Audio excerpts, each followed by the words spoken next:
Good evening, Council. What do you do for a living? I'm a consulting forensic pathologist since 2009. And what qualifies you for that position? I have over 23 years of experience, starting as a medical examiner for 14 years. To this day, I continue to work with law enforcement on a contract basis. How are you involved in this case? You asked me to review Dr. Morrison's findings. How did you prepare for your review? I read all the reports and studied the physical evidence, except for the decedent. Were you able to confirm Dr. Morrison's findings? No one can confirm those findings. What do you mean by that? There are just too many alternative explanations for the injuries, the biological, and the physical evidence. Let's begin with the injuries. What was the problem there? Well, Dr. Morrison reported that the injuries found on Thompson's head, forearms, and his hands are not consistent with a right-handed attacker, but that's not true. Your Honor, may I demonstrate?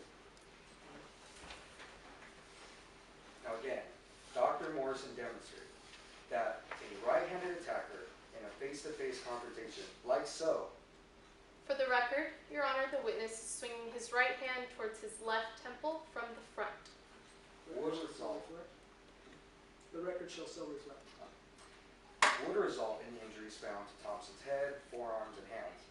However, they are also consistent with a left-handed attacker attacking from the rear, like so. For the record, he is now swinging his left arm towards his left temple from the back. The record will reflect. Now once again, I would like to reiterate that an attack from the rear or the front from a left or right-handed attacker in this case is equally as probable. Moving on to the biological evidence. Where did Dr. Morrison's findings fall short there? Well, Dr. Morrison stated that the blood found on the walking stick and the clothing are not consistent with the nosebleed, but that's not true. Why not? Well, this was an extraordinary nosebleed. Thompson bled on two bystanders and continued to bleed heavily for several minutes, leaving a trail of blood on the ground. In my professional opinion, a nosebleed this severe could have easily have covered the walking stick and the clothing. Now, Dr. Morrison says that Casey Davidson's DNA was found under Alex Thompson's fingernails. Would you agree that that ties my client to Alex Thompson's murder? Well, the DNA tells us that there was an altercation between the defendant and the victim. It doesn't tell us when. The scratches found on Miss Thompson and Miss Davidson were fairly old, leading me to believe that the DNA evidence could have come from the farmer's market incident a few days earlier. Lastly, the physical evidence. Did you find any issues there? Well, there are two. First, officers found a tree branch and the walking stick, both near the victim's body, both equal in size and weight, both covered in the victim's blood. In my professional opinion, either the walking stick or the tree branch could have caused those fatal injuries. You mentioned a second issue. Yes, there was a set of unidentified fingerprints found at the base of the walking stick, consistent with someone holding that walking stick like a baseball bat.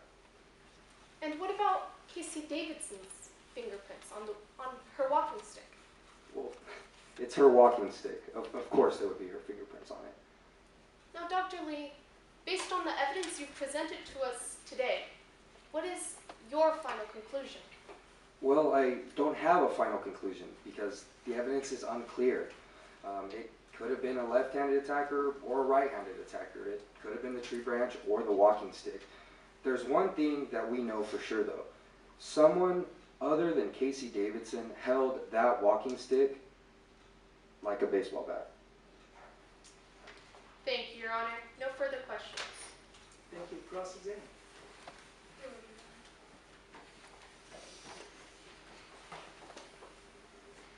Dr. Lee, you never physically examined the body of Alex Thompson, did you? No, I did not. So all of your conclusions are based on a few photographs? It's based on physical evidence in the Objection, Your reports. Honor, non-responsive. I'll let the answer stay with your review. But you do agree with Dr. Morrison that the decedent died of 2 depressed skull fractures and subdural hematoma. Yes, I do. There were 2 potential murder weapons found in this case, is that right? Yes. A walking stick belonging to the defendant, Yes, Casey Davidson, correct. and a tree branch. Yes. And the walking stick had the victim's skin cells embedded in the blood. Yes, there were. And the walking stick had identifiable fingerprints, didn't it? It did. And the tree branch did not have identifiable fingerprints. Yes, it had partial fingerprints, but I couldn't identify them. The walking stick had far more blood on it than did the tree branch, is that true? No, I can't say that there was more blood. Were there 25 individual blood spatters on the walking stick? Yes, there were. Were you able... You analyzed the decedent's clothing from that day, is that true? I did. And there was blood found on the defendant's t-shirt, right? Yes, there was. And her pants. Yes. And her shoes. Yes. Blood belonging to the victim. That is correct.